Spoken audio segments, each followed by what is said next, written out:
সুলাইমান শাদী করব। একটা নয়, অর্ধ পৃথিবী, খালি বাংলাদেশ নয়, বাংলাদেশ, ভারত, পাকিস্তান ও মুসলমান, শ্রীলঙ্কা, জর্ডান, আফগানিস্তান, সৌদি আরব, এইরকম অর্ধ পৃথিবীর মধ্যে ঘুরে ঘুরে এই 5টা গুণের নারী পাইলেন না। একটা সপ্তাহ পার হয়ে গেল, আমার বাবারা খুব খেয়াল করবেন, একটা সপ্তাহ পার হয়ে গেল, উজির একটা চিঠি নিয়ে আসলেন। চিঠিটা যখন ডাকতে বলেন হুজুর, উজিরকে ডাকতে বলে পয়গম্বর সুলাইমান, পয়গম্বর ডাকতে বলে উজির, পাত্রী কি পাইছো? তুমি কি এমন কোন মেয়ে পাইছো নি? উজির বলে হুজুর বেয়াদবি মাফ করবেন, কারণ এই 5টা এক সপ্তাহ পার হয়ে গেল, হুজুর খোদার কসম করে বলি অর্ধ পৃথিবীর মধ্যে একটা নারীর চিঠি পাই নাই। আপনার কপালে বুঝি বিয়ে আর হবে না। এই 5টা গুণের নারী পাওয়া যায় নাই, হুজুর 4টা গুণের নারী পেয়েছি। একটা চিঠি মাত্র খামের ভিতর পাওয়া গেছে, এই চিঠির মধ্যে 4টা গুণ পাইছি, একটা গুণ নাই। পয়গম্বর সুলাইমান ডাকতে বলে উজির,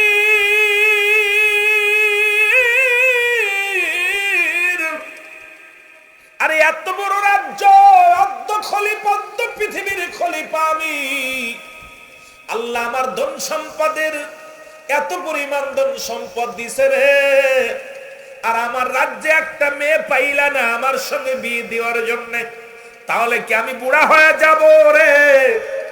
উজির, যেহেতু বিয়ের পায়গাম দিছো, তাড়াতাড়ি খোঁজো। উজির ঢোল পিটায়া দিলেন, মহল্লায় মহল্লায় ঢোল পিটায়া দিলেন, কেউ আসনি? এই 5টা গুণের নারী আসনি। দেখা গেল একটা চিঠি খামের মধ্যে পড়ে না, বক্সের মধ্যে পড়ে নাই। ওই চিঠিখানা কয় হুজুর একটা মাত্র চিঠি, সেই চিঠি যিনি লেখছে তার সাথে করে নিয়ে আইছি আমি। যে মেয়েটাই চিঠিখানা লেখে ওই বক্সের মধ্যে দিছে, সেই চিঠির ঠিকানা অনুযায়ী সেই মেয়ের বাবাকে আমি সঙ্গে করে নিয়ে আইছি। যদি আপনি অভয় দেন, যদি আপনি অনুমতি দেন, তাহলে চিঠিখানা আমি পড়ে আপনার একটু শোনাইতে পারি। পয়গম্বর সুলাইমান পয়গম্বর বলে উজির, চিঠিখানা পড়ো দেখি, 5টা গুণের 4টা গুণ পাইলাম, সেই গুণটার বলো, কি কি গুণ পাইলা যে বলো। বলে 1 নাম্বার গুণ, তার বাবাকে নিয়ে আসলাম সঙ্গে করে, তার বাবার মুখেই শোনেন। মেয়ের বাবা ডাকতে বলে হুজুর, আপনি আমার রাজা, আমি আপনার প্রজা, আমি আপনার কাছে কি বলবো, আমার আল্লাহ একটা মেয়ে দিছে, মনে বড় শখ যে পয়গম্বর সুলাইমানের সঙ্গে বিয়ে হবে। পয়গম্বর সুলাইমান একজন ইমানদার মানুষ, পয়গম্বর সুলাইমান একজন আল্লাহওয়ালা মানুষ। যদি পয়গম্বর সুলাইমান আমার জামাই হয়, তাহলে ওই পয়গম্বর সুলাইমান যখন আমি কবরে চলে যাব, আমার জামাই কবরের পাশে দাঁড়ায় দোয়া করবে আমার জন্য, আমার দাফন করবে আমার জামাই, আমার কাফন পরাবে আমার জামাই। আমার কোন ছেলে সন্তান নাই, মাত্র একটা মাত্র মেয়ে। হুজুর আমার বড় শখ যে পয়গম্বর সুলাইমান আপনার সম্পদ দেখে আমি পাগল হই নাই, কারণ আপনি একজন আল্লাহওয়ালা মানুষ, ইমানদার মানুষ, এই জন্য আমি পাগল হয়েছি যে আপনার সঙ্গে যদি আমার মেয়েটার বিয়ে হয়, তাহলে আমি একজন ইমানদার জামাই পাবো, এই জন্য আমি পাগল হয়েছি আপনার জন্য। আপনার এই ধন সম্পদের আমার লোভ নাই, বাড়ির লোভ নাই, রাজ্যের লোভ নাই, টাকার লোভ নাই, সম্পদের লোভ নয়। আমার মেয়েটা শুধু একজন আল্লাহওয়ালা স্বামী চায়, আর এই আল্লাহওয়ালা স্বামী চাওয়ার জন্য আপনার এই পত্রখানা পায়া সাহস করে আমার মেয়েটা চিঠি লেখছে। যদি আপনি আমার মেয়েকে বিয়ে করতেন, তাহলে আমি অত্যন্ত খুশি হইতাম। জোরে জোরে চিল্লায়া বলা যাবে না মারহাবা। পয়গম্বর সুলাইমান ডাকতে বলে চিঠিখানা পড়ে শোনাও। মেয়ের বাবা নিজের হাতে চিঠি হাতে লইয়া বলে হুজুর, 1 নাম্বার আপনি চাইছেন সতীত্বর আমানতদারি।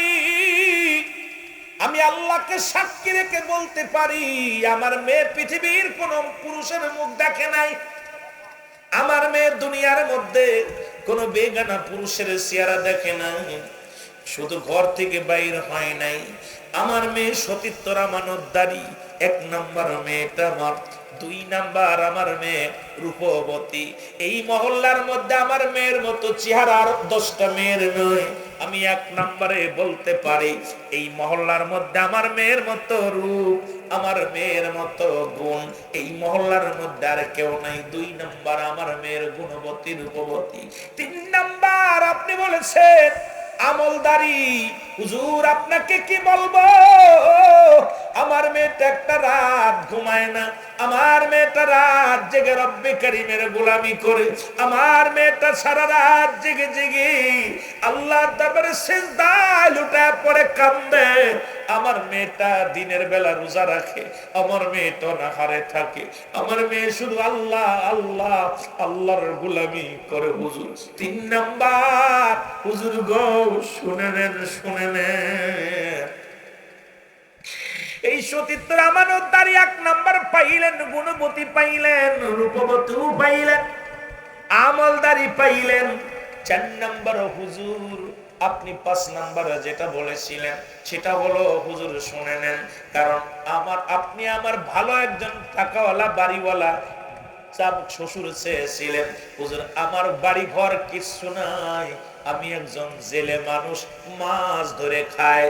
হুজুর জেলে মানুষ মাছ ধরে খায়, এটা আপনি 4 নাম্বার যে জিনিসটা আমার কাছে নাই সেটা হলো, আমি তো গরিব মানুষ, এমন গরিব আমার দেওয়ার মতো কিছু নাই। হুজুর আমি জেলে আপনার এই না সাগরের মাছগুলো ধরে ধরে জীবিকা অর্জন করি। সঙ্গে সঙ্গে পয়গম্বর সুলাইমান ক্ষিপ্ত হইয়া হুজুরকে ডাকতে বলে, হুজুর তুমি কি জানো না 5টা গুণের গুণান্বিত নারী ছাড়া আমি বিয়ে করব না, তার ভিতরে তুমি নিয়ে একজন জেলের মেয়েকে বিয়ে দেওয়ার জন্য তোমার এত বড় সাহস পাইলা কই? সঙ্গে সঙ্গে চিঠিখানা ছুঁড়ে মারলেন, যাইয়া চিঠিখানা যাইয়া মেয়ের বাবার মুখের মধ্যে যা পড়ছে, মেয়ের বাবা 2 চোখের পানি টাস করে জমিনের মধ্যে ছেড়ে দিল। আল্লাহ গরিব হওয়া কি আমার অপরাধ? তুমি আমাকে যে আমানত দিছো, আমানতের তো খেয়ানত করি নাই। আল্লাহ তুমি আমাকে একটা মেয়ে দিছো, সেই মেয়েটাকে আমি ইসলামের বিধান অনুযায়ী লালন পালন করেছি, আমার মেয়েকে আমি পর্দায় রেখেছি, এত পর্দায় আমার মেয়েটাকে, এত বুজুর্গ মানুষ। আল্লাহ গরিবর কারণে পয়গম্বর সুলাইমান আমার জামাই হলো না, এই বুকে কষ্ট নিয়ে বাড়ি চলে গেলেন। পয়গম্বর সুলাইমানের থেকে লাঞ্ছিত হইয়া কন্যার মেয়ে বাবা বাড়ি যা চোখের পানি ছেড়ে কান্দে। মেয়ে ডাকতে বলে, বাবা যান আপনার চোখে কেন পানি? ও আমার আব্বা যান আপনার চোখে কেন পানি? মেয়ে বলা পর বাবাই বলে, মারে পয়গম্বর সুলাইমান আমার জামাই হলো না, মনে বড় স্বপ্ন ছিল পয়গম্বর সুলাইমান হবে আমার জামাতা, ওরে আমার জন্য দোয়া করবে, আমার জন্য ফরিয়াদ করবে। মারে সেই স্বপ্ন আমার পুরা হলো না, জীবনের স্বপ্ন আমার পুরা হলো না। বলে বাবা গো, সে যেগুলো চেয়েছে সব গুণ তো আমার মধ্যে আছে। নাম্বার 1 আমি সতীত্বর আমানতদারি। বাবা গো এই পৃথিবীর মধ্যে 1 নাম্বার খাঁটি আমি, 2 নাম্বার শেষ আমলদারি।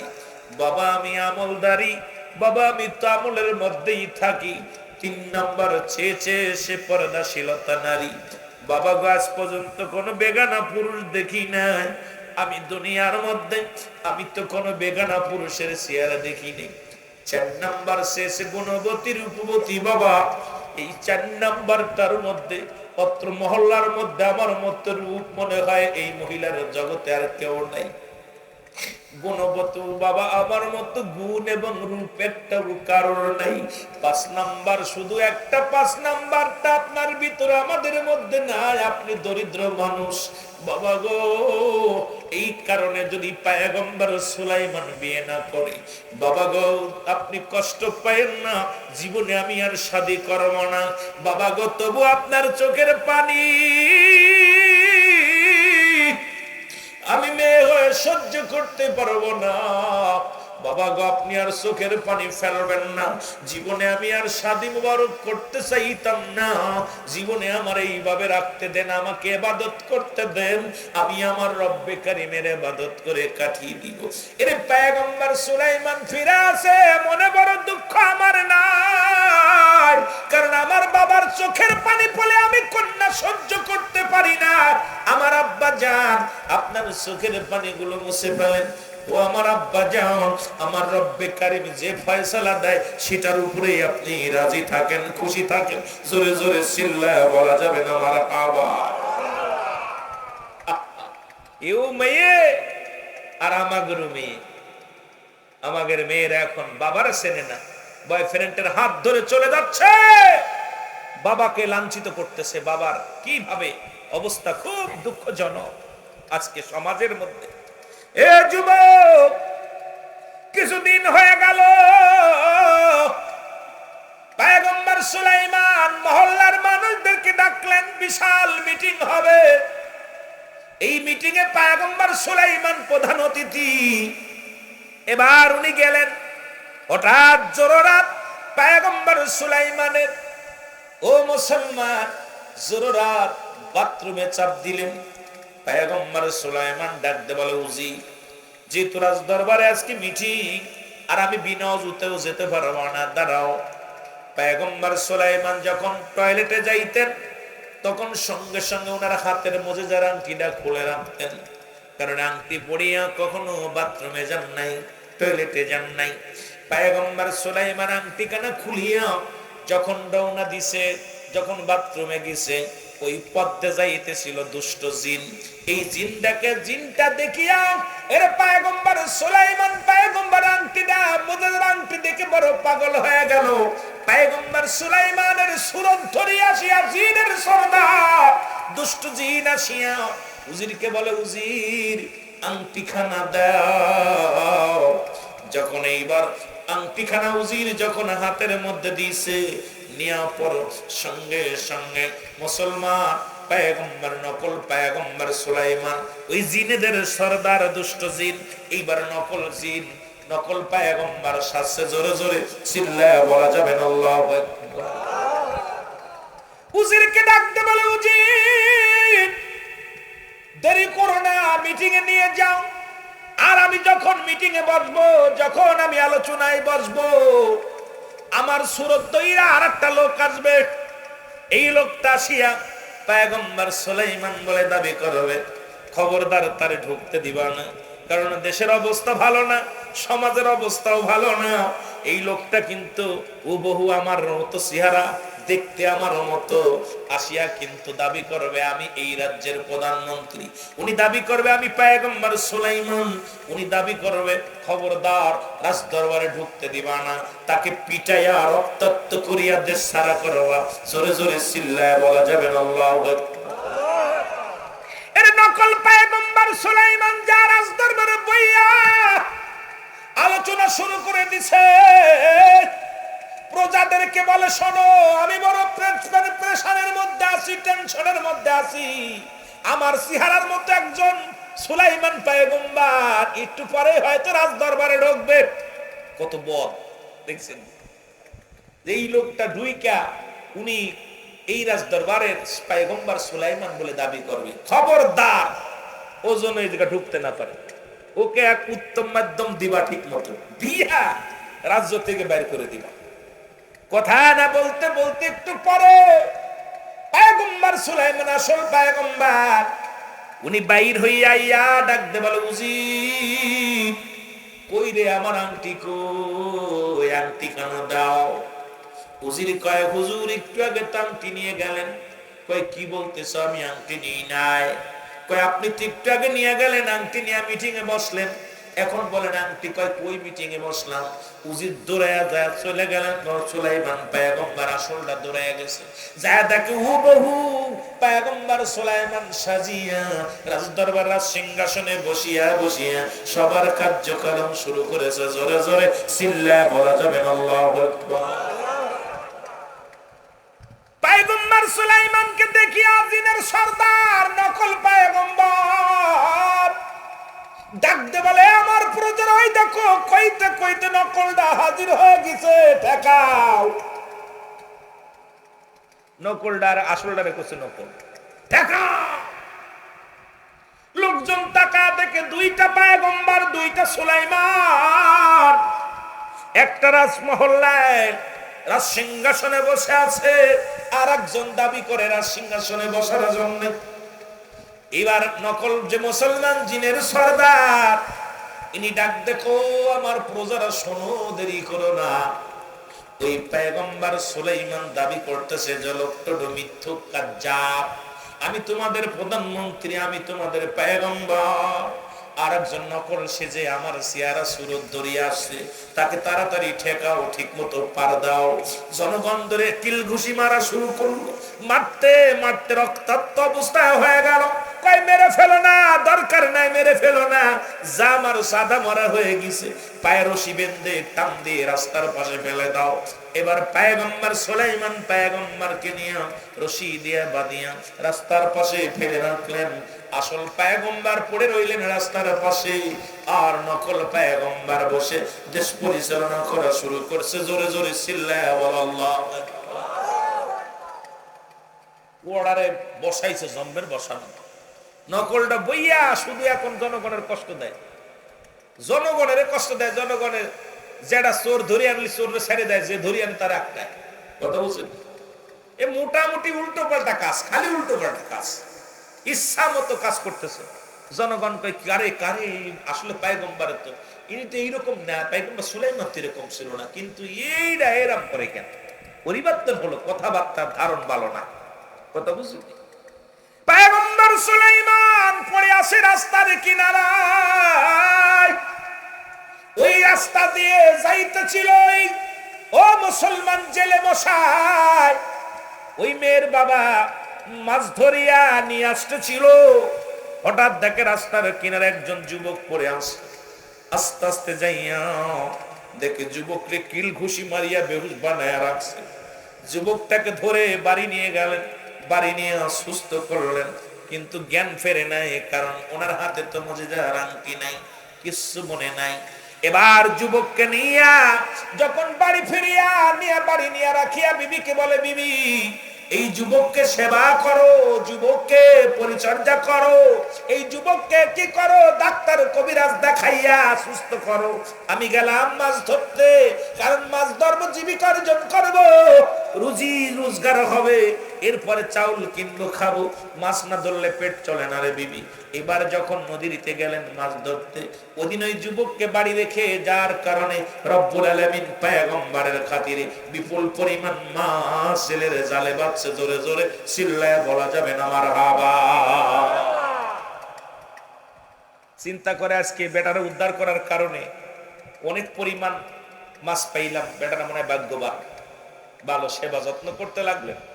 প্রতিদিন এরকম মাস চলে গেল, কয়েক মাস পার হয়ে গেল, জেলের বাড়িতে আছে, জেলের বাড়িতে আছে, কয়েকটা মাস হয়ে গেল। যুবক এরপরে বছর 2 বছর পার হয়ে গেল, কয় বছর, 2 বছর পার হয়ে গেল জেলের বাড়িতে। জেলের সঙ্গে মাছ ধরতে যায় নদীতে, প্রতিদিন জেলে কয়, বাবা রে আমার তো কেউ নাই, তুমি যদি আমার একটু সহযোগিতা করতে ভালো হতো বাবা, চলো। অনেক লম্বা বড় আলোচনা সংক্ষিপ্ত করে দিতেছে আমার বাবারা বোঝানোর জন্য। পয়গম্বর সুলাইমান প্রতিদিন মাছ ধরতে যায় সঙ্গে, রব্বুল আলামিন এত পরিমাণ রিজিকের সন্ধান মিলায়া দেয়, 1 ঘন্টার ভিতরেই অনেক মাছ হয়ে যায়, নিয়ে চলে আসে, ওইটুকু সন্তুষ্ট হয়ে বাজারে বিক্রি করে। এইরকম বাজারে বিক্রি করিয়া টাকা পয়সা রোজগার করে ভালোই মোটামুটি একটা মধ্যবিত্ত। বাবারা আমার 2 বছর পার হয়ে গেল। পয়গম্বর সুলাইমান ডাকতে বলে, চাচা যান আপনাকে একটা কথা বলবো। আপনি মনে কিছু করবেন না, কারণ আজ 2টা বছর আপনার বাড়িতে, আমার বাড়ি কোথায়, ঘর কোথায়, আমার কিছু মনে নাই। তবে আপনার এখানে আর থাকতে চাই না, 2টা বছর আপনার কাছে আসি, আমাকে বিদায় করে দেন। যেখানে আমাকে পেয়েছিলেন হয়তো আশপাশে আমার বাড়ি, সেই জায়গা আমারে নিয়ে যান। এরপরে আমি আমারে খুঁজে নিবে, আপনি আমারে দয়া করে একটা ব্যবস্থা করে দেন। পয়গম্বর সুলাইমানের কথা শুনিয়া জেলে ডাকতে বলে, বাবা আমি তোমাকে অনুরোধ করে তুমি চলে যাবা, তোমাকে বাধা দিব না, তবে তোমাকে পাই আমি খুশি, তোমাকে একটা প্রস্তাব দিব আমি, যদি প্রস্তাবে তুমি রাজি হও তাহলে আমি অত্যন্ত খুশি হব। বলে, বাজান কি প্রস্তাব দিবেন বলেন? কয়, বলো দিয়ে আমাদের বাড়ি কয়জন লোক? কয়, কেন? আমি, আপনি আর চাচি আম্মা। কয়, মাবারে আমরা, তুমি আজ 2টা বছর আমার বাড়িতে। ও যুবক, যুবকেরা শোন, যুবতীরা শোন, 2টা বছর একটা বাড়ির মধ্যে। ডাকতে বলে, বাজান বলো আমার বাড়িতে কয়জন সদস্য? কয়, 3 জন। কয়, না রে বাজান না, আমরা 3 জন নয়, আমার বাড়িতে আর একজনও আছে। বলে, কে? কয়, আমার বাড়িতে একটা ফুটফুটে সুন্দর মেয়ে সন্তান আছে। জোরে জোরে চিল্লায় বলা যাবে না আমার হাওয়া। পয়গম্বর সুলাইমান কয়, চাচা যান, কথা নাই শুনলাম না, জীবনে তো তার চেহারা দেখি নাই। বলে, বাবা দেখবে কেমনে, আমার মেয়েটা তো অন্ধ, ঘর থেকে বাইরে হতে পারে না, এই জন্য সে বাইরে আসে না। চাচা যান, তার তো কথা কোনোদিন শুনলাম না। কয়, বাবা অন্ধ, খোড়া, পায়ে চলতে পারে না, এই কারণে বাইর হয় নাই। পয়গম্বর সুলাইমান কয়, চাচা যান, 2টা বছর কাটাইলাম বাড়িতে, অথচ এই বাড়ির আর একজন সদস্য আছে, তার নাম কি জানলাম না, তার চেহারা দেখলাম না। পয়গম্বর সুলাইমান, চাচা যান কি শুনাইলেন? ডাকতে বলে, বাবা তুমি চলে যাবা, কোনো দুঃখ নাই, তবে যাওয়ার আগে রে বাবা আমার একটা কথা শুনি রাখবা কি না? কয়, কি? বলে, আমার মেয়েটা বড় স্বপ্ন ছিল রে, এই দেশের প্রেসিডেন্ট পয়গম্বর সুলাইমানকে বিয়ে করব, কিন্তু 3টা গুণের 5টা গুণের নারী বিয়ে করতে চেয়েছিল পয়গম্বর সুলাইমান। এই 5টা গুণের গুণান্বিত একটা গুণ আমাদের মধ্যে ছিল না। পয়গম্বর সুলাইমান ডাকতে কয়, চাচা যান সেই কি কি গুণ আপনার মনে আসেনি? কয়, আসি। 1 নাম্বার বলেছিল, 1 নাম্বার বলেছিল আমানতের মুসলমান, সতীত্বর আমানতদারি। আর আমার দেশের নারীরা খালাতো ভাই, মামাতো ভাই, ফুফাতো ভাই, সর্বদেশের মূল। আল্লাহর কসম করে বলি, খালাতো ভাইয়ের চেহারা দেখা হারাম, মামাতো ভাইয়ের চেহারা দেখা হারাম, ফুফাতো ভাইয়ের চেহারা দেখা হারাম, দাউরের চেহারা দেখা হারাম। এখন যদি এই ওয়াজগুলো করি, কয়টা বাড়ি আছে ইমাম সাহেবের বউ ডেটিং করে ভাসুরির লগে? ইমামের বউ ডেটিং করে দাউরের লগে, আলেমের বউ ডেটিং করে মৌলবীর লগে। ও যুবক, কথা বললেই তো মানুষ কষ্ট পায়, তবু বলতে হবে। মুসলমান শুনে নাও, স্বাস্থ্য ভাইয়ের চেহারা দেখা হারাম, ফুফাতো ভাইয়ের চেহারা দেখা হারাম, খালাতো ভাইয়ের চেহারা দেখা হারাম। ও মুসলমান শুনে নাও, মামাতো ভাইয়ের চেহারা দেখা হারাম। এরাই তো সর্বনাশ করে দিল। আপনার মেয়ে খালাতো ভাইয়ের সঙ্গে ছেড়ে দিলেন, ফুফাতো ভাইয়ের লগে ছেড়ে দিলেন। এই যে খারাপ নজর, ও যুবক, আজকে নষ্ট হওয়ার মূল হলো আমরা। আজকে যেটা হারাম এটা হালাল করেন কোন? ফতোয়া আমাকে জানতে হবে, আমাকে বুঝতে হবে।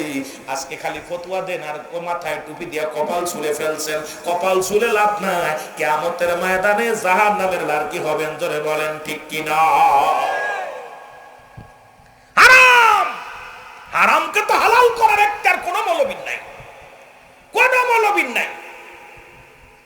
আমার ভাইরা, আমার বন্ধুরা, আমার গভীর মনোযোগ। বলে, বাবারে 1 নাম্বার আমার মেয়ের ভিতর ছিল আমানত, সতীত্বর আমানতদারি। 2 নাম্বার পর্দাশীলতা নারী। 3 নাম্বার মুসলমান গুণবতী রূপবতী। 4 নাম্বার মুসলমান আমলদারি নারী। 5 নাম্বারটা ছিল আমি জেলে হওয়ার কারণে আমার বিয়েটা হয় নাই। ওই পয়গম্বর সুলাইমান পত্রটা আমার মুখের উপরে ছুঁড়ে মারছে, ওদিন আমি বড় কষ্ট পেয়েছিলাম। বাবারে আমার স্বপ্ন ছিল, আমার মেয়ে বলছে, বাবা আমি আর জীবনে বিয়ে করতাম না। এখন বাবা যান, যদি আমার এই মেয়েটাকে যদি আপনি বিয়ে করতেন, আমি আপনার সঙ্গে আমার মেয়েটারে বিয়ে দিতাম। বাবারে 2 বছর থাকলি এই কানা মেয়ে খোড়া মেয়ে নিবি বাবা, তুই যদি নিস তাহলে খুশি হইতাম, খুশি হইতাম। সুলাইমান পয়গম্বর তো কিছু মনে নাই, চিন্তা করে 2টা বছর এই জায়গা খাইলাম, যে মেয়েটার চেহারা দেখলাম না, যে মেয়েটার আওয়াজ শুনি নাই, যে মেয়েটার জীবনে কথা শুনলাম না, যাকরে আমি আর কোথায় ফিরে যাব, বয়সও শেষ হয়ে গেছে, এখন যদি এই মেয়েটাকে বিয়ে যদি করি ঋণ তো শোধ হবে, আর আমি আর উপকার করলো, আমাকে কত কষ্ট করে আমারে ভালোবাসিয়া যত্ন করিয়া মেহমানদারি করেছে, এখন আমি কি করি, এখন বিয়ে করলাম, রাজি হয়ে গেল বিয়ে। সঙ্গে সঙ্গে যুবক ডাক দে বলে চাচা যান, কাজী ডাক দেন, আমি বিয়েতে রাজি। সঙ্গে সঙ্গে বিয়ে হয়ে গেল, জোরে জোরে চিল্লায়া বলা যাবে না আমার আবার।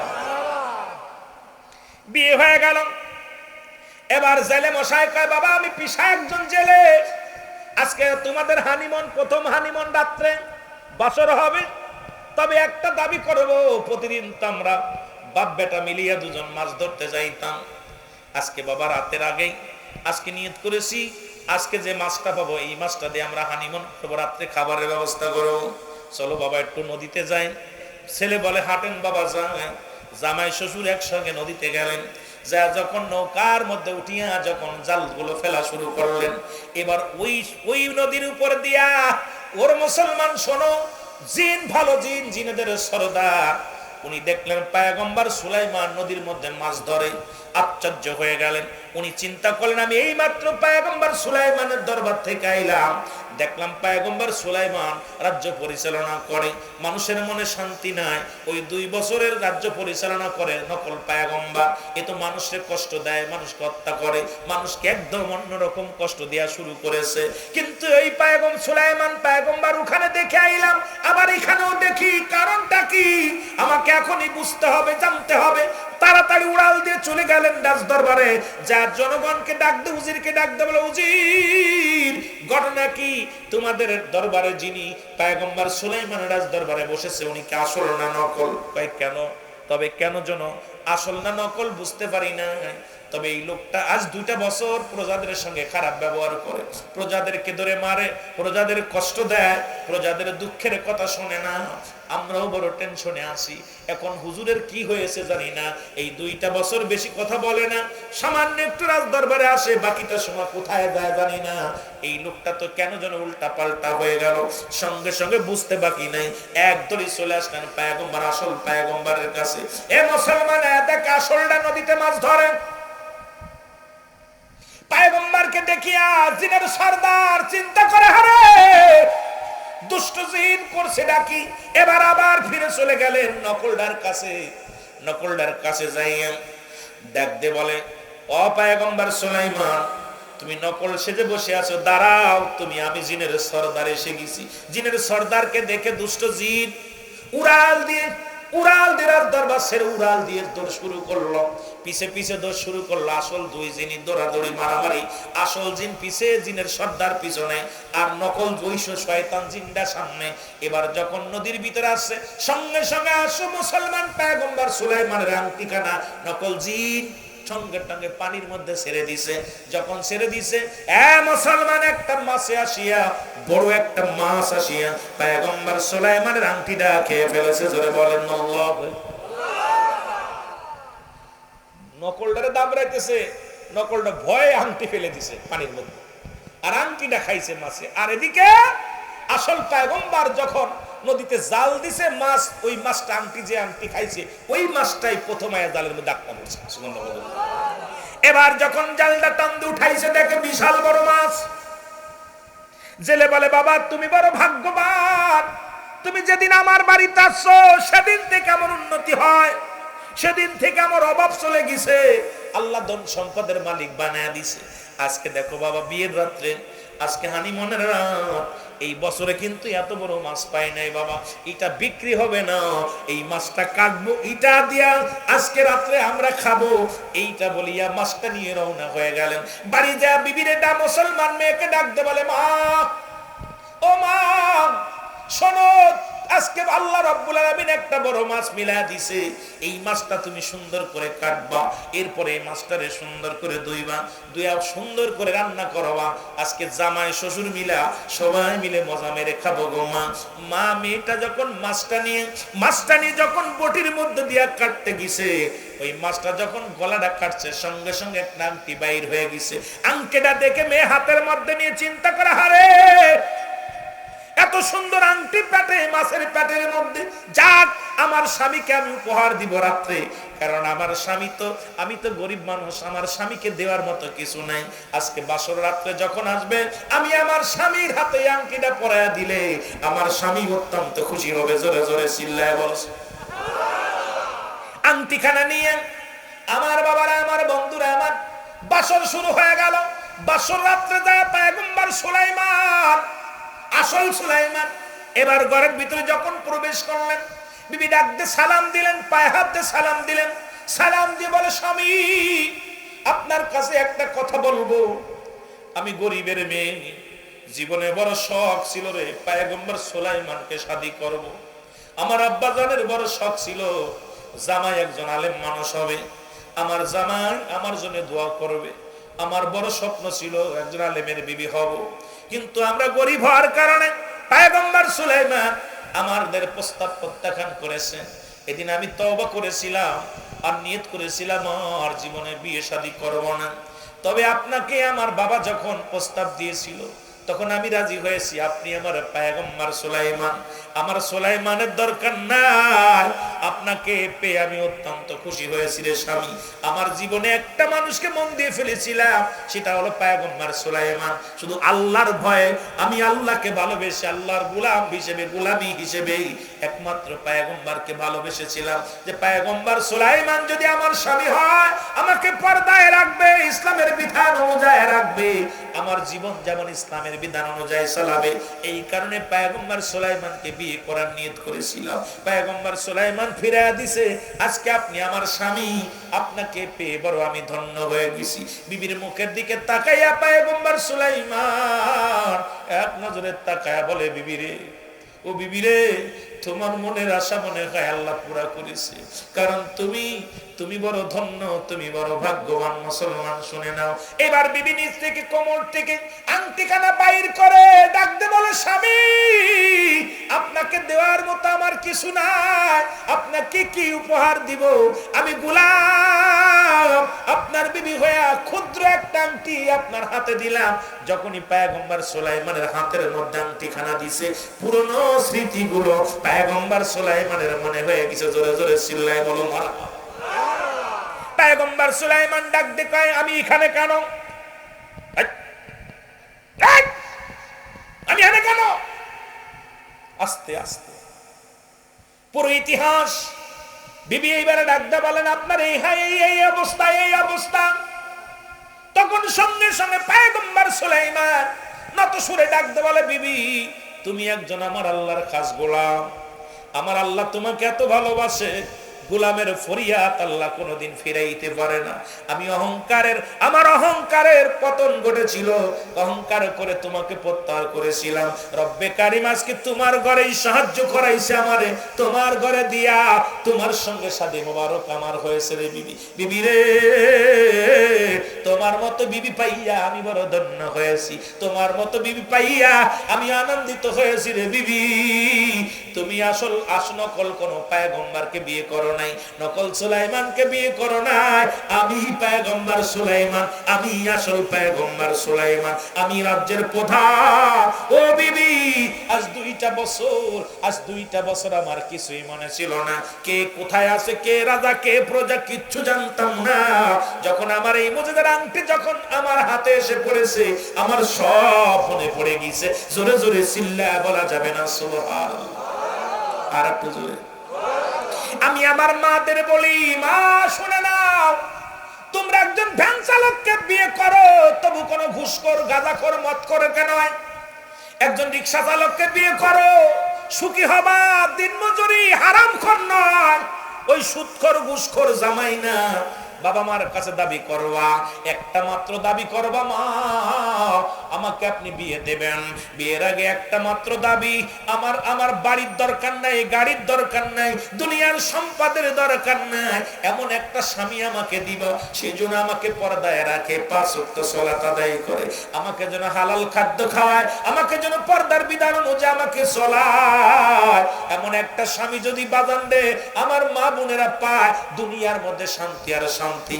বাবাদেরকেও বলে যায়, বাবা রে তোমাদের অনুরোধ করে যায়, বাজান দে আমার সুন্দরী মেয়ের দরকার নাই, বাড়িওয়ালা গাড়িওয়ালার মেয়ের দরকার নাই, এমন একটা মেয়ে বিয়ে করো যে মেয়েটা কোরআন পড়তে পারে, 5 ওয়াক্ত সালাত আদায় করে, পর্দার বিধান মানে।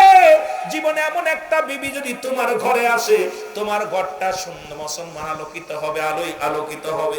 তোমার বাবার মনে কোনোদিন কষ্ট পাবে না, মার মনে কোনোদিন কষ্ট পাবে না। তোমাকে মাথায় রাখবে তোমার বিবি, জীবনে কোনোদিন তোমাকে খুঁটা দিবে না, জীবনে কোনোদিন তোমাকে গালি দিবে না। এই জন্য 5টা গুণের নারী যদি বিয়ে করতে পারো, 5টা গুণের নারী ইসলাম বলেছে মুসলমান। 1 নাম্বার হলো সতীত্বর আমানতদারি।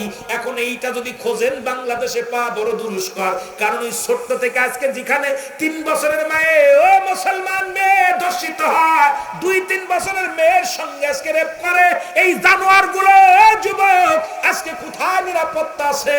আজকে সমাজ জাতি আজকে সব শেষ।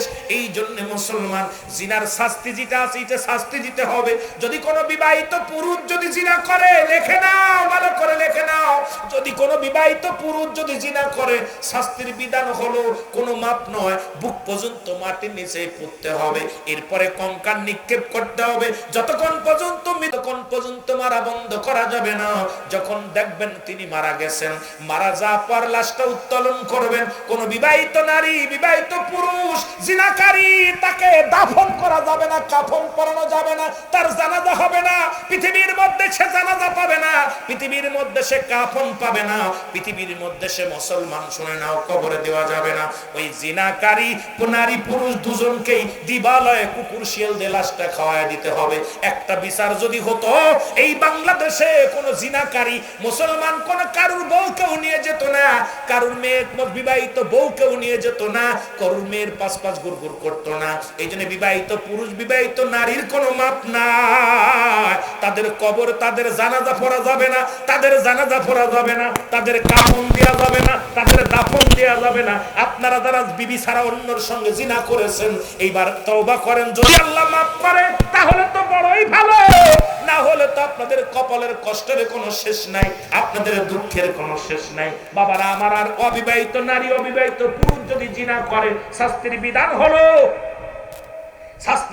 হলো 100 ডুরা তার গায়ের মধ্যে মারতে হবে। যদি সে মারা যায়, কয়েকটা ডুরা বাদ থাকতে তাকে দাফন গোসল করাতে হবে, জানাজা পড়াইতে হবে, কাফন দাফন করায়া এরপরে বাকি বেতের আঘাতগুলো তার কবর উপরে মারতে হবে। অবিবাহিত থাকার কারণে সে দাফন পাবে, অবিবাহিত থাকার কারণে সে কাফন পাবে, অবিবাহিত থাকার কারণে সে জানাজা পাবে, অবিবাহিত থাকার কারণে সে কবর পাবে। কিন্তু কোন বিবাহিত নারী পুরুষ, বিবাহিত নারী পুরুষ কাফন পাবে না, দাফন পাবে না, জানাজা পাবে না। আজকে আমার দেশে খালি এর বউ নিয়ে যাচ্ছে, বউলারাই বেশি জিনার মধ্যে জড়িত হয়ে গেছে। আজকে বউ থাকতে পরের বউর পাশে পাশে ঘরে, বা স্বামী থাকতে অন্যের কাছে যায় শুয়ে থাকে। এদের এই কঠিন বিচার ইসলামের বিধান অনুযায়ী, কোরআনের বিচার যদি করা হয়, আমার বিশ্বাস জিনা ব্যভিচার দেশ থেকে পালাইবে। জোরে বলেন। স্বামী থাকে বিদেশে, বউ যায় পরের হাত ধরে, এই যে অবস্থা। আর আমার দেশের মৌলবীরা ঘুষ খাইয়ে টাকা খেয়ে এদের জায়েজ করে দিচ্ছে, আমার দেশে উকিলরা জায়েজ করে দিচ্ছে, আমার দেশে মাতবার গুলো জায়েজ করে দিচ্ছে। ইসলাম কি এত সহজ? আর আমার দেশের মৌলবীরা খালি পাম্পটি দিয়ে ওয়াজ করে চলে গেলে হবে না, পাম্পটি দিয়ে ওয়াজ করে খালি গিবাত, খালি মিলাদ কেমনে ব্যস্ত আছে। দেশ নষ্ট হয়ে যায়, জাতি নষ্ট হয়ে যাচ্ছে, ওদিকে নজর নাই। ওদের ঠেকাও, এই বদমাইশগুলোর জন্য আরো বিপদ। এই জন্য কাজী নজরুল ইসলাম বলেছে, বিশ্ব যখন এগিয়ে চলেছে, আমরা তখন পিছে বউ তালাকের ফতোয়া খুঁজছে হুজুর সমাজ খুশি। কারণ এখন খালি ওরা কোনটা তালাক দেওয়া যাবে 500 কামানো যাবে, কোনটারে বিয়ে দেওয়া যাবে 500 কামানো যাবে, এই ধান্দা বাদ দিয়া ইসলামের বিধান ভালো লাগলে মুসলমানের মধ্যে থাকো, না লাগলে অন্য ধর্ম প্রচার করো। দরকার নাই তোমার মতো মৌলবী, দরকার নাই সারা পৃথিবীর মানুষ যদি আল্লাহকে না ডাকে আল্লাহর কোনো লস আছে? কথা কয় না? সারা পৃথিবীর মানুষ যদি নামাজ না পড়ে আল্লাহর লস আছে? লস আছে? তা আপনি ইসলামের মধ্যে দুইটা মন গড়া চলবেন, সিদ্দিকের মাহফিলে চলবেন। এই আলু তেল মাইরা ওয়াজ করা শিখি নাই, কিটা দাওয়াত দিল আর কিটা দিল না এটা শিখি নাই। আমার কথা হলো যতদিন বেঁচে আছি সিংহের মতো বাঁচতে চাই, মুনাফিক বেঈমানদের সঙ্গে যেন হাত না মিলায়, কাফের বেঈমান মুরতাদের সঙ্গে যেন হাত না মিলায়। এই সমস্ত ধোঁকাবাজ ক্ষমতা লোভী ইবলিসের সঙ্গে কথা। আমার ওয়াজ মিডিয়াতে যাচ্ছে, কথাগুলো বলতে হয় এই জন্যে। আর আমিরুল আমিন সিদ্দিকের কণ্ঠ এভাবেই চলে, আপনারা অনেকেই জানেন। কারণ আমি মরণকে কখনো ভয় পাই না, কারণ মরতে আমাকে হবেই। আর মালাকুল মউত যখন আসবে একটা সেকেন্ড আগেও না পরেও না। হায়াত, রিজিক, দৌলত সবকিছুর মালিককে। কিন্তু কবরে আমার হিসাব দিতে হবে, আমার কবরে কেউ হিসাব দেবে না। আমার কবরে হিসাব আমাকে দিতে হবে। অধিকাংশ আলেমের জিব্বা কাটা হবে। আমার কাছে একটা দাবি আমি সরকারের কাছে করি, ধর্ম মন্ত্রণালয়ে একটা দাবি করি। দাবিটা হলো, সে যে দলের হোক, কোন বলৎকার, জিনাকারী, বাবা মার প্রতি অবিচার, এই তিন মাদক সেবন, এই 4 শ্রেণী দুর্নীতিবাজ, 5টা শ্রেণী মানুষকে কঠোর অস্ত্রের দমন যদি না করতে পারেন, দয়া করে আপনারা ক্ষমতা ছেড়ে দেন। যদি দমন না করতে পারেন তাহলে আপনাদের ওই মসনাদে বসে রাজনীতি করে লাভ নাই, কারণ কিয়ামতের ময়দানে জবাব দিতে পারবেন না। জোরে বলেন ঠিক কিনা? কয়টা দাবি? 5টা দাবি। নাম্বার ওয়ান কি? বলৎকারী বা জিনাকারী। বলৎকার সে মৌলবী হোক, মুন্সি হোক, সরকারি দল হোক আর বিরোধী দল হোক, জিনার শাস্তি মৃত্যুদণ্ড। এটার কোনো বিচার ও ফ্যান। ওই রামিসাকে জিনা করলো, আমাদের মাগুরা আসিয়াকে জিনা করলো, বাচ্চা মেয়েরা এদের হাত থেকে বাঁচতে পারছে না। এদের এই ফাঁসির রায় পর্যন্ত রাখলে চলবে না, এদেরকে সশরীরে কঙ্কাল নিক্ষেপ করে দুনিয়ার মধ্যে দিবালয়ে মানুষের সামনে মারা লাগবে। জোরে বলেন ঠিক কিনা? এদের ফাঁসি দিতে হবে, আর না পারলে ছেড়ে দেন, আমরা জনগণ বিচার করবো। জোরে বলেন ঠিক কিনা? 2 নাম্বার, মা বাবার প্রতি যারা অবিচার করে। বুড়া বয়স অনেক সন্তানের হাতে লাঞ্ছিত অনেক বাবা মার প্রতি অবিচার করা হয়। আমি অনুরোধ করব সরকার বাহাদুরের কাছে, যে সমস্ত সন্তান বাবা মায়ের সঙ্গে অন্যায় করবে, বাবা মার বিরোধিতা করবে, বাবা মার কষ্ট দিবে, তাদেরকে কঠোর অস্ত্রে দমন করতে হবে, কঠোর বিচার তাদের করা লাগবে। জোরে বলেন ঠিক কিনা? আরো জোরে বলেন ঠিক কিনা? 3 নাম্বার, যারা মাদক সেবন করে, যারা বিক্রি করে বা যারা খায়, এটা আমার দাবি, সে যত এমপির ছেলে হোক, মন্ত্রীর ছেলে হোক, আলেমের ছেলে হোক, সরকারি দল হোক আর বিরোধী দল হোক, এই মাদকের সঙ্গে যারা জড়িত এদেরকে বিচারের আওতায় আনতে হবে। জোরে বলেন ঠিক কিনা? আর দুজনে বলেন ঠিক কিনা? সুতরাং মাদক ঘরে ঘরে ঢুকে গেছে। আজকে যে ঘরে মাদক ঢুকছে, স্বামী স্ত্রী মহব্বত নাই, শেষ। বাবা মায়ের সম্পর্ক শেষ, ভাই ভাইয়ের সম্পর্ক শেষ, সব শেষের মূল হলো মাদক। জোরে বলেন ঠিক কিনা? নাম্বার 4, যে দেশে যেটা বলতেছিলাম, যারা দুর্নীতি করে, সে যে দেশের আমলা হোক না কেন, যত বড় জ্ঞানী হোক না কেন, যারা দুর্নীতি করবে, দুর্নীতিবাজকে ধরে ধরে তাদেরকে বিচারের আওতায় আনতে হবে। তাহলে সোনার বাংলা হবে। জোরে বলেন ঠিক কিনা? নাম দিবেন সোনার বাংলা, সেই দেশের মানুষ থাকবে কষ্টে। এই 5টা দিক নজর দিলে দেখবেন এই দেশ সোনার দেশ হয়ে যাবে। এদেশের মানুষ শান্তিতে বাস করবে, এদেশে ওফেন থাকবে, রাস্তায় সোনা পড়ে থাকবে, টাকা পড়ে থাকবে, কেউ ধরে রাখবে না, মানুষের ভিতরে অশান্তি থাকবে না, মানুষের ভিতরে শান্তি আসবে। জোরে বলেন ঠিক কিনা? আরো জোরে বলেন ঠিক কিনা? মহব্বতের সঙ্গে দুরূদ শরীফ পড়ুন। আল্লাহুম্মা, এর বাড়াই দেওয়া যায় না, আর টানে না, চলে যান নাই, তাহলে আমার আইনে লাভ কি? এখন যদি মারা যান কবরে কি মেলাফত দিব? বাজান রে, কত দেখেন গতকাল কাটা জানাজা পড়া হলো। এই দুনিয়ার মধ্যে সুযোগ পাইছেন জান্নাতে বয়া গুনাহ মাফের জন্য বয়া থাকবেন, যে সেকেন্ডটা পাবেন খালি গুনাহ মাফের জন্য বয়া থাকবেন, চিন্তা করুন আল্লাহ আমি আর একটা নিঃশ্বাস ছাড়তে পারবো না। হুজুর পাক বলছেন আমার কিবলা জান হুজুর, পরবর্তী সময় আপনার জন্য কি নিয়ামত বয়ে আনতেছে আপনি নিজেও জানেন না। কারণ এখানে আমরা বসে আছি, আমরা কি আগামীকাল সূর্য আমাদের উঠবে কেউ বলতে পারেন? জোরে বলেন পারবেন? আগামীকাল ঢাকায় যেতে পারবেন, বাড়ি যেতে পারবেন? সুতরাং যে সুযোগটা পেয়েছি এই সুযোগটা যেন হেলায় না হারায়। জোরে বলেন ঠিক কিনা? বন্ধুগণ আমার গভীর মনোযোগ, পয়গম্বর সুলাইমান নাম হলো পয়গম্বর, যিনি অর্ধ পৃথিবীর খলিফা, যাকে আল্লাহ বানিয়ে দিলেন, যাকে একটা সিংহাসন আল্লাহ তাআলা দান করলেন। গভীর মনোযোগ, আজকে যিনি পত্রখানা দিলেন তার আলোকে আলোচনা হবে, খুব খেয়াল করবেন। পৃথিবীর মধ্যে 4 জন প্রতাপশালী বাদশা, তার মধ্যে 1 নম্বর হলো বাদশা সুলাইমান, যাকে আল্লাহ 2টা মুজিজার জিনিস দান করেছিলেন। একটা হলো আংটি, আর একটা হলো একটা কুরসি দান করেছিলেন। এই চেয়ারের মধ্যে বইয়া যখন বলতো চেয়ার যা, সঙ্গে সঙ্গে তামাম পৃথিবী ঘুরে ঘুরে দেখতো, কোনো পেট্রোল লাগতো না, কোনো ডিজেল লাগতো না। এই ক্ষমতা দিছেন কে? আর একটু জোরে বলেন। এই বান্দা রব্বুল আলামিন 2টা, আর একটা ছিল আংটি। আংটির মধ্যে ক্ষমতা ছিল, বিশাল ক্ষমতা। এই আংটি যখন হাতের মধ্যে থাকতো, তামাম পৃথিবীর কোথায় কি হচ্ছে, পিপিলিকা কি করে, মাছে কি করে, সব পশু পাখির ভাষা এই আংটির মুজিজার খাতিরে দেখতে পারতো পয়গম্বর সুলাইমান। সুবহানাল্লাহ। আর একটু জোরে বলেন না। একদিনে রাস্তা দিয়ে যায়, পয়গম্বর সুলাইমানের ঘোড়া নিয়ে যখন যাইতেছিলেন, কিছু পিপিলিকা ডাকতে বলো, পিপিলিকার সরদার ডাকতে বলে, আমার সৈন্যরা শোনো, বড় বিপদ, মহাবিপদ দেখা দিছে। পয়গম্বর সুলাইমান ঘোড়া নিয়ে আসতেছে, তোমরা ঘোড়ার পায়ের নিচে পড়ে মরে যাবা, আর কিয়ামতের ময়দানে আমি জবাব দিব আল্লাহ। একটা পিপিলিকা যদি মেরে ফেলে সুলাইমান পয়গম্বর, তাহলে রব্বুল আলামিনের কাছে একটা নালিশ, আল্লাহ আমরা অসহায় প্রাণী বানাইছো, সুলাইমান পয়গম্বরের ঘোড়ার পায়ের নিচে পড়ে পিছি হয়ে গেছি, শেষ হয়ে গেছি। পয়গম্বর সুলাইমান এটা দেখতে পারছে, শুনতে পারছে। সুবহানাল্লাহ। পয়গম্বর সুলাইমান ডাকতে বলে, দাঁড়া, ঘোড়া দাঁড়া করলেন। সৈন্যরা বলে, হুজুর ঘোড়া কেন দাঁড়া করলেন?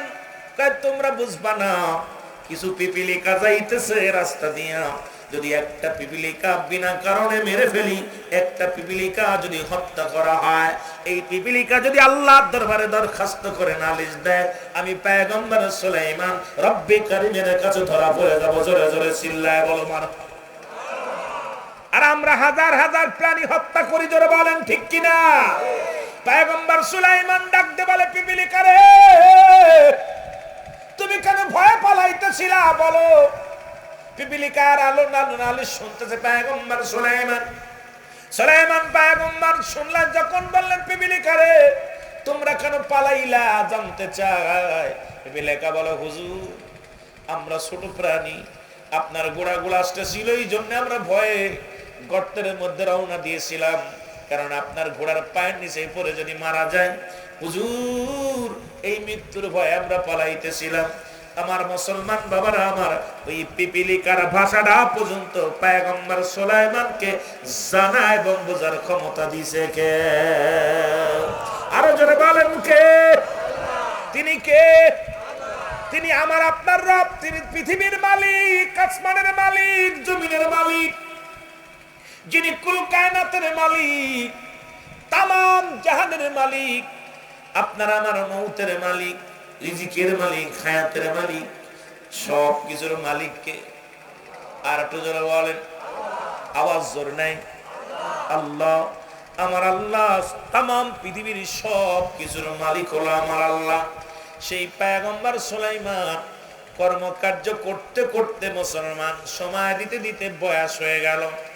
পুজিরি ডাকতে বলো, হুজুর আপনার বয়স হয়ে গেছে, বিয়ার বয়স হয়ে গেছে, এখনো বিয়ে করলেন না। খুব খেয়াল। ডাকতে বলে, হুজুর আপনি রাজ্য চালাইতে চালাইতে বয়স চলে গেল, আপনি এখনো বিয়ে করলেন নাই। পয়গম্বর সুলাইমান কয় হুজুর মওজির রে, বিয়া করব কখন যে আমার বিয়ের বয়স হয়ে গেছে আমি বুঝতে পারি নাই। কারণ একে তো হলো ইবাদত বন্দেগী, মাওলার ইবাদত বন্দেগী করি, দুই হলো রাজ্যের কাজ পরিচালনা করি, কখন যে বিয়ার বয়স হয়ে গেছে এইটা আমি এখনো বুঝতে পারি নাই।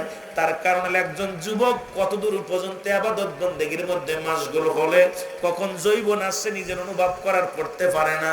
তদ্রূপ আর আমার দেশের যুবক হওয়া লাগে না, ক্লাস 7-এ পরে 6-এ পরে পরের মেয়ের হাত ধরে টানাটানি করে, কারণ ওর বাবা মায়ের চরিত্র খারাপ হওয়ার কারণে সন্তান নষ্ট হয়েছে সমাজে। জোরে জোরে চিল্লায় বলো ঠিক কিনা। 7-এ পরে 6-এ পরে আহা। গতকালকে দেখলাম আপনাদের যশোরে, এই যশোরের দিকে খুলনায় হাফেজ সাহেব ঢাকাতে এক মহিলা নিয়ে চলে আসছে। হাফেজ সাহেব কেবল হেফজ শেষ করছে, বয়স 13 বছর না 12 বছর, ও এভিডেভিট করে বয়স বাড়াইছে 16 না 17 বছর বাড়াইছে। মেয়ে বাবার যখন ধরছে, মেয়ে হাফেজ সাহেব ধরায় ধরেছে, হাতির মতো এক মেয়ে নিয়ে চলে আসছে। হাতি বাচ্চা এখন দাড়ি মোছ ওঠে নাই, কত বুঝলেন। এখন বাবার মেয়ে বাবার গালিগালাজ করতেছে, মেয়েও হাফেজ, কোরআনের হাফেজ। তা বাবা বলতেছে আমার স্বপ্ন ছিল যে আমি তোরে হাফেজ, মা তুই ওই ছেলের সঙ্গেই যা, কিন্তু আমরা আনুষ্ঠানিকভাবে বিয়ে দিতাম, তোরে হেফজ পড়ালাম, তোরে আলেম বানালাম, আমার কলঙ্ক মাথায় দিলি, তুই কি করলি নাকি? মেয়ে করছে আমার বয়স তুমি বোঝো নাই, বিয়ে দাও না কেন, এখন বয়স হয়েছে। লজ্জায় বাবা মাথা নত করে ফেলেছে যে আজকে সন্তানের কারণে বাবা লাঞ্ছিত, এর সেইতে কষ্ট থাকতে পারে না। জোরে বলেন ঠিক কিনা। আমার ভাইরা, আমার বন্ধুরা, আমার গভীর মনোযোগ। পয়গম্বর সুলাইমান বলে উজির, যেহেতু বিয়ের পাগম দিলা, শোনো আমি বিয়ে করব, তবে শর্ত থাকবে তুমি যদি এই মহল্লার মধ্যে, সারা রাজ্যের মধ্যে 5টা গুণের গুণান্বিত কোন নারী পাও, তাহলে আমি পয়গম্বর সুলাইমান বিয়ে করতে রাজি। আরো জোরে বলেন। এই যিনি চিঠি লিখছেন ভালো করে শুনবেন, ওয়াস কয়টা গুণ? বিয়ে করছো দাউস, তোরে তো নির্যাতন, তোর জুতা বাইরে বাড়িতে খেদায় নিয়ে, ভাগ্য ভালো। ও সকালে আমি তো বিকেলে একবারে একজন ওয়াজ করছে, হুজুর স্বামীর পাততলে জান্নাত। ও বাড়ি যে লাথি মারছে মাথায় তুলে সুলাত করে স্বামী লাথি খাইয়া বেটা উইঠা কয় মরছি রে, এত জোরে লাথি মারলি? কোনে লাগছে? কয় মাথায়। আল্লাহ বাঁচাইছে, হুজুরি ওয়াজ করছে স্বামীর পাততলে জান্নাত, যদি পায়ে লাগতো জান্নাতটা হারাইতাম, মাথায় লাগছে। কথা বুঝলি? তার তুই বিয়ে করছিস দাউস, বিয়ে করছিস হলো দুনিয়ার মধ্যে লম্পট জিনাকারী মেয়া, বিয়ে করছিস দাউস মহিলা, ল্যাংটা মহিলা, এর দ্বারা তো নির্যাতিত নিপীড়িত হওয়াই লাগবে। জোরে বলেন ঠিক কিনা। আরো জোরে বলেন ঠিক কিনা। তুই তো রূপ দেখছিস, গুণ দেখিস নাই। যদি গুণ দেখে বিয়ে করতি তোকে মাথায় রাখতো, তুই বিয়ে করছিস রূপ দেখা, তোরে রাখবে জুতার নিচে। জোরে বলেন ঠিক কিনা। এই যে রূপ বন্ধ কর, গুণ দেখে বিয়ে কর। জোরে বলেন ঠিক কিনা। বন্ধুগণ আমার গভীর মনোযোগ। রাগ করেন নি, আবার রাগ করেন কারণ আমি আত্মশীর বক্তা, তো অনেকেই তরিকাতের বাইরাও চিন্তা করে, রুল আমিন ভাই কেমনে কথা কয়, অনেক বাইরা চিন্তা করে, কিন্তু আমি তো বাস্তবমুখী বক্তা।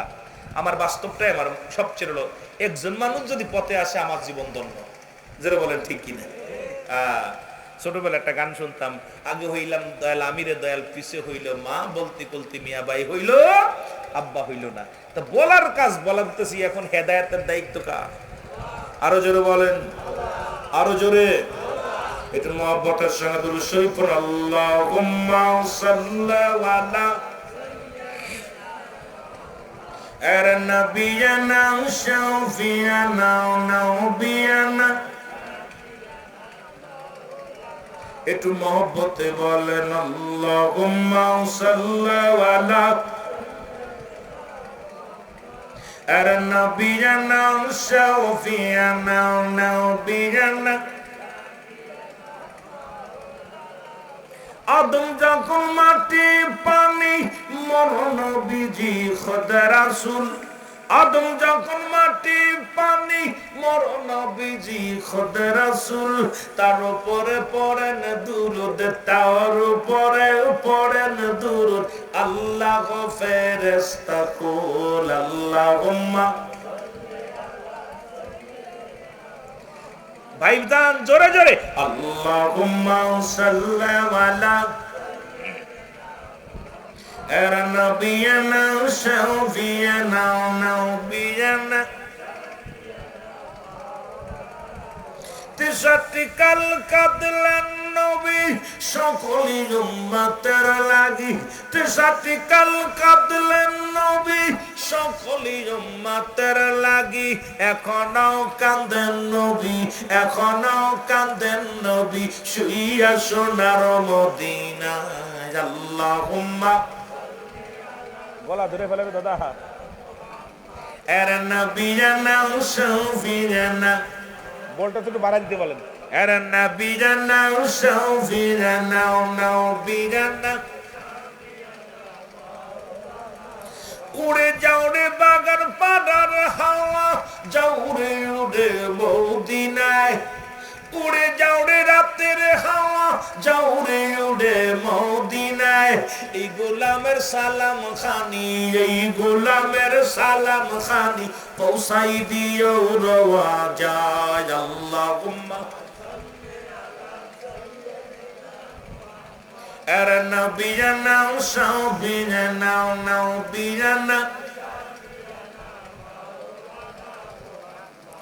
ইমাম মুহাম্মাদুর রাসূলুল্লাহ সাল্লাল্লাহু আলাইহি ওয়াসাল্লাম সাল্লু আলাইহি ওয়া সাল্লিমু তাসলিমা পাক কালামের ঘোষণা সাল্লু আলাইহি ওয়া সাল্লিমু তাসলিমা পাক কালামের ঘোষণা নবীর উপর পড়েন দুরূদ নবীর উপর পড়ো দুরূদ আল্লাহ পাকের ঘোষণা আল্লাহুম্মা বাজান রে না না একটু গরমই দেন চা দেন খাইতাম না আল্লাহুম্মা সাল্লি আলা সাইয়্যিদিনা এর নবিয়ানা শাফিয়ানা নবিয়ানা পয়গম্বর যুবকেরা শুনে নাও পয়গম্বর সুলাইমান ডাকতে বলে উজির তুমি মহল্লার মধ্যে জানা দাও 5টা গুণের নারী যদি পাই বিয়ে করব না হয় বিয়ে করব না কয়টা গুণ